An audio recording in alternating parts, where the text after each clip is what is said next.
Assalamualaikum warahmatullahi wabarakatuh. Kita sambung latihan kesedaran halal kita bahagian yang ketiga. Okay, keperluan pensijilan halal secara umum ada 17. Kita sambung nombor 6. Ini pembungkusan, pelabelan dan pengiklanan. Okay, bahan yang digunakan untuk kita bungkus ataupun kita pack kita punya produk finish good tu mestilah dipastikan halal, tidak mencemarkan produk dan selamat untuk kegunaan manusia. Seterusnya untuk packaging dan labeling, mestilah tidak menggunakan sebarang rajah ataupun ilustrasi haiwan yang dikategorikan sebagai najis mughallazah, iaitu anjing dan babi, atau berunsurkan keagamaan. Seterusnya pengangkutan dan pengedaran. Okay, untuk pengangkutan dan pengedaran, hendaklah kita lantik transporter yang hanya membawa ataupun mengendalikan bahan mentah ataupun produk yang halal sahaja. Tidak bolehlah kita hire transporter yang dalam masa yang sama dia bawa benda yang tidak halal. Maksudnya contohnya kita tahu transporter tu gunakan lori dia bawa babi kan, bawa babi, maka kita tidak boleh lantik transporter tu untuk bawa kita punya produk halal kita, sebab ini akan menjejaskan integriti status halal RCI. Kemudiannya premis mestilah bebas daripada bahan mentah dan produk tidak halal seperti arak dan daging babi. Oleh sebab itu kita punya pekerja tidak boleh membawa masuk ke premis bahan-bahan yang terlarang ini.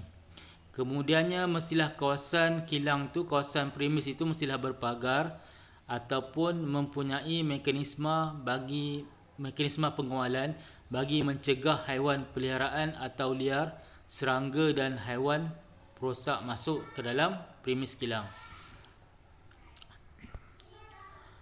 Kemudiannya keadaan kawasan premis juga mestilah dalam keadaan bersih dan tidak menyumbang kepada pencemaran, sebab kita tak nak berlaku cross contamination terhadap produk kita yang boleh menjejaskan status halal produk kita.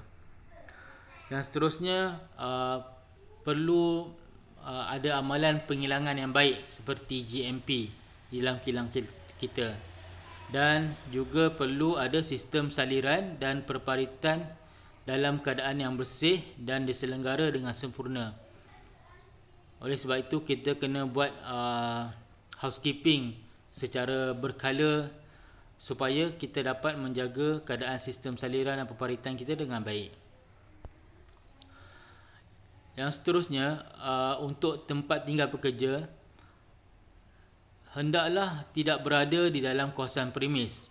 Tempat tinggal pekerja kita sepatutnya tidak boleh berada di dalam kawasan kilang, kecuali tempat tinggal tersebut di bangunan yang berasingan dengan kawasan pemprosesan, ataupun jika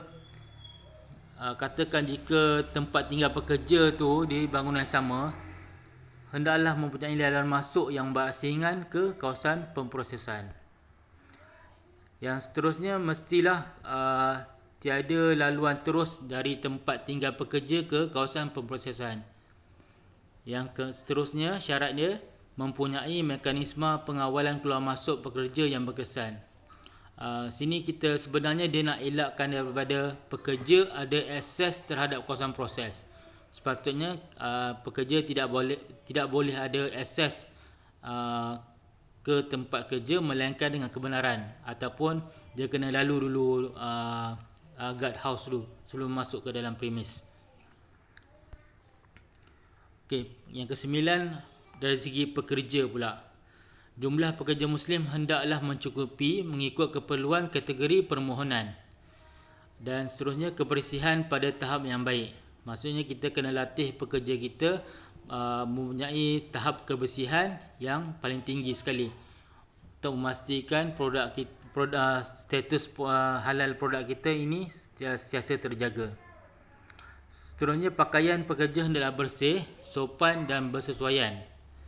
dan hendaklah memakai ataupun mengenakan PPE yang bersesuaian dengan kehendak pekerjaan, dan majikan perlu membekalkan pada setiap pekerja berdasarkan skop tugas masing-masing lah. Yang ke-10, sanitasi. Pembersihan di kawasan pemprosesan hendaklah dilakukan secara berjadual dan ada dilakukan kawalan makhluk perosak, iaitu pest control. Ini mesti dilakukan secara berkala lah untuk mengawal kehadiran makhluk perosak. Dan majikan juga perlu memberi kemudahan mencuci tangan di setiap bahagian lah. Maksudnya ada tempat basuh tangan dan dibekalkan sabun. Sepatutnya di setiap tempat, maksudnya di setiap point lah, maksud di CCP, di berdekatan dengan silo ataupun di setiap section, sepatutnya diadakan tempat basuh tangan dan dengan dia punya dengan sabun sekali lah, supaya pekerja-pekerja kita dapat kerap mencuci tangan. Dan satu lagi, time-time COVID macam ni kan, memang perlu kita untuk selalu membersihkan tangan kita dengan air sabun. Dan kemudiannya tong sampah yang disediakan hendaklah mencukupi, berkeadaan baik dan berpenutup. Dan kemudian seterusnya, tandas mesti ada prosedur pembersihan, berkeadaan bersih, tidak berbau, tidak rosak dan tidak terbuka secara langsung kepada kawasan pemprosesan. Mesti pastikan tandas yang kita gunakan tu sentiasa bersih dan ada orang yang mencuci dia lah, supaya sentiasa dalam keadaan baik. Seterusnya, pelupusan sisa mestilah diuruskan dengan baik dan teratur.